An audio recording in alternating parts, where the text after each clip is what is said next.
सर्व आदरणीय विद्यार्थी मित्रांना नमस्कार. मी आपला DGK सर, अक्कलकोट, सोलापूर जिल्हा. आज 9 मे 2024 महाराष्ट्राची सेट परीक्षा जे 7 एप्रिल रोजी झालेली होती त्या परीक्षेचा ॲन्सर कीसुद्धा आलेले आहे. आणि त्या ॲन्सर कीमध्ये जे काही चूक आहे, म्हणजे काही डाऊट्स असतो, अशा डाऊटफुल क्वेश्चन्सला, अशा डाऊटफुल ॲन्सर्सना आपण चॅलेंजिंग करू शकतो. खरं तर विद्यापीठाने खूप मोठं दंड म्हणजे 1000 रुपये ठेवलेले आहे. 1000 रुपये फी भरून आपल्याला चॅलेंजिंग करायचं असतो. ओके, त्यामुळं खूप विद्यार्थी चॅलेंजिंग करत नाही. डाऊट्स असलं तरी त्यांना कंप्लेंट्स करत नाही. पण अशा स्थितीत आणि मलाही तो ॲन्सर केल्यानंतर मीही बारकाईने पाहिलेलं नव्हतं, कारण इलेक्शनच्या कामात खूप व्यस्त असल्यामुळं मी पाहिलं नाही. आणि आज म्हणजे काल नांदेडवरून एक विद्यार्थी महेश जाधव, एक विद्यार्थी माझा घरी आला होता त्याचा भाऊसोबत. अतिशय नम्र, आता अतिशय हुशार झालेले. 2 वर्षापूर्वी तो आला होता माझ्या घरी त्यांच्या वडिलांना घेऊन. वडील PSI आहे, नांदेड शहरात PSI. वडील खूप नम्र आणि दयाळू आणि धार्मिक प्रवृत्तीचा वडील. आणि मुलगा वडिलांचं न ऐकता थोडं अरोगंट अगोदर होता. म्हणजे वडील म्हणत होते की माझा मुलगा काय ऐकेना, काय व्यवस्थित सिरियस नाही त्याला लाईफबद्दल. आणि जेव्हा तो मुलगा माझ्या घरी आल्यानंतर आम्ही महेशबरोबर बोलत राहिलो आणि बोलल्यानंतर आज त्यांना नेट सेट आणि TETच्या नोट्स ते घेऊन गेलेत. आणि ऑलरेडी तो घेऊन गेल्यानंतर काय परिवर्तन झालं त्यालाच माहीत. आता त्यांचं वडील म्हणतात की माझा महेश पूर्ण बदललेला आहे सर. रोज 10 मोर दॅन 10 अवर्स, रोज 10 तासापेक्षा जास्त तो अभ्यास करतो. रोज 10, 12, 14 तास एवढं तो मनावर घेतलेला आहे. आणि पूर्ण परिवर्तन झालेलं आहे. माझ्या मुलाच्या वर्तनामध्ये परिवर्तन झालेले आहे.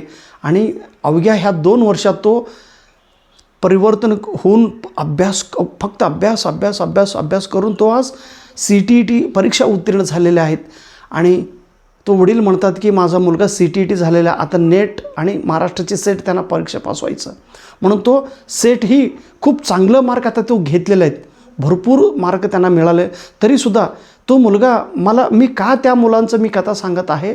तर त्यांनी काल येऊन मला पुस्तक दाखवलं. सर, मी MA तर मी एक्सटर्नल केलेलं YC मधून, परंतु काही क्वेश्चन्स डाऊटफुल असल्यामुळं मी नांदेड रामानंद तीर्थ तिथं विद्यापीठात जाऊन तिथं प्राध्यापक लोकांची गायडन्स घेऊन आणि विद्यापीठात जाऊन लायब्ररीमध्ये जाऊन मी अनेक पुस्तक शोधून ते घेऊन आलेले आहे की मला या प्रश्नांचा डाऊट्स आहे की एकदा तुम्ही मला सांगा, मला थोडं वेळ द्या. हे डाऊट्स असेल तर मी चॅलेंजिंग करतो. मी पैसे खर्च करायला तयार आहे. मला फक्त हे प्रश्न डाऊटफुल आहे का नाही एकदा तुमच्याकडून कन्फर्म करून घेण्यासाठी मी इथं अक्कलकोटला आलेले आहोत. असं महेशने नांदेडवरून अक्कलकोटला येऊन जे चॅलेंजिंग प्रश्न माझ्यासमोर मांडतात, किती मला ना त्या मुलांच्या ॲटिट्यूडमध्ये किती बदल झाले बघा. म्हणजे वडील आधी म्हणत होता की माझा मुलगा काही करत नाही, सिरियसनेस नाही त्याच्याकडे, लाईफकडे तो व्यवस्थित न बघणारा माणूस असा वडील बोलत होते. आता 2 वर्षात एवढं परिवर्तन झालेलं आहे. माझ्या जीवनात अतिशय नम्र व्यक्ती जर कोणी आहे असं तुम्ही मला जर प्रश्न विचारलं तर मी महेशच्या नावं सांगतो.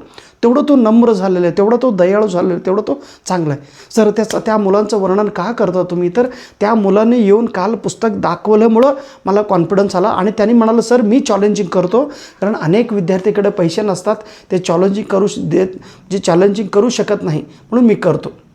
आणि आज मला नागपूर येथील रामटेकवरून शीतलचा मला मेसेज आला. सर, मी हुशार आहे परंतु माझ्याकडे पैसे नाही, मला चॅलेंजिंग करण्यासाठी पैसे नाही.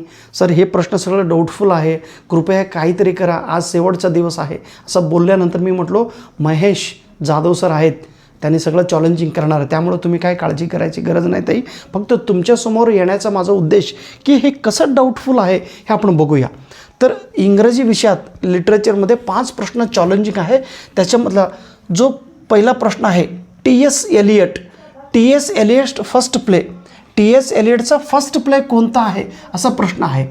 तर ह्याचं उत्तर आहे ना आयोगाने म्हणजे आपला जो पुणे जे सेट विभागाने दिलेलं आहे स्विनी अगोनिस्ट हा दिलेले आहेत, बरोबर.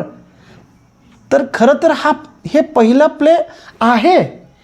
ओके, 1926ला हे प्ले त्याने लिहिला होता, परंतु तो प्ले पूर्ण झाला नाही. It is unfinished. तो पूर्ण केला नाही. कोण? T.S. एलियटने. म्हणून T.S. एलियट हा अनफिनिश्ड असल्यामुळं त्यांनी ह्याचा कन्वर्ट कशामध्ये करायला सांगितलं? स्वतः T.S. एलियट अनफिनिश्ड पोएममध्ये घेतलेलं आहे त्यांनी.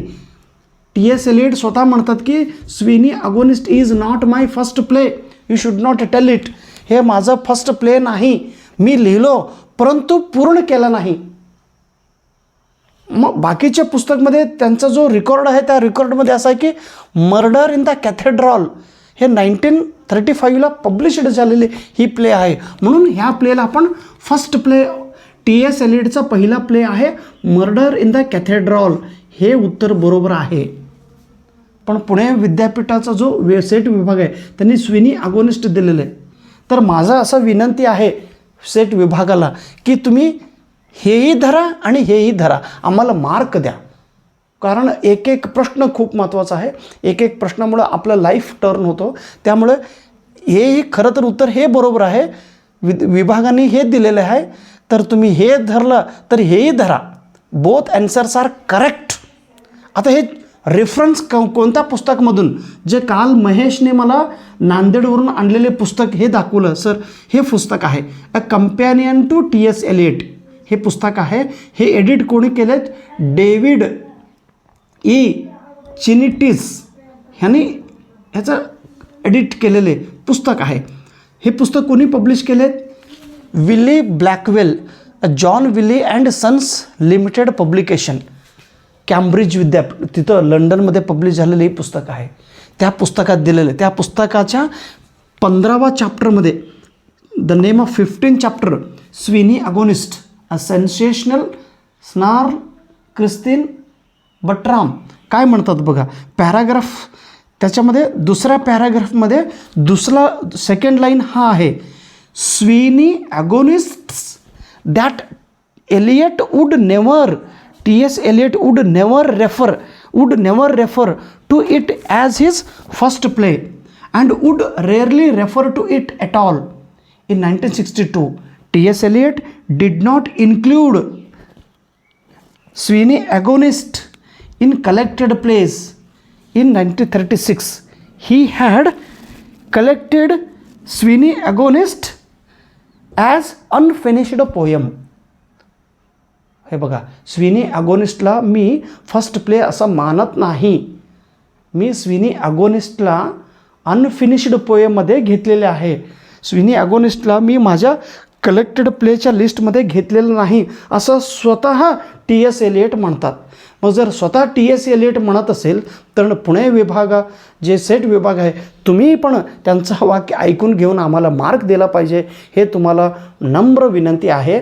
आणि महेश कंप्लेंट करणारच आहे आणि कंप्लेंट केलेलं आहे. ओके, त्यामुळं 100% मी असं म्हणतो 100% विभागाने स्वीकार करतील.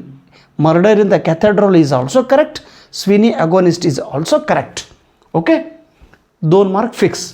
आणि हे 2 मार्क कोणाच्या नावाने घेतला पाहिजे तुम्ही? महेश जाधवांच्या नावाने. व्हेरी गुड महेश, खरंच मी तुम्हाला मानलो. Very good. Okay, I salute you for your kind behaviour. तिथून इथं माझ्या घरी येऊन माझ्यासमोर हा बोलणारा विद्यार्थी खरंच जबरदस्त आहे. आणि 100% तो महाराष्ट्राची सेट परीक्षा पास होतील. PSIचा मुलगा कसा असायला पाहिजे? दारदार असं आपण म्हणतो, पण नो, अगोदर दारातदार असणारा माणूस आज पूर्णपणे नम्र होऊन कॉमन आणि रिलिजियस आणि फेथफुल आणि पायस जीवन जगणारा आपला Mahesh. Thank you Mahesh, very good. Okay, हा पहिला प्रश्न आहे. आता दुसरा प्रश्न एक बघूया. ओके, दुसरा प्रश्न बोर्डवर लिहितो, तेवढं बघून या.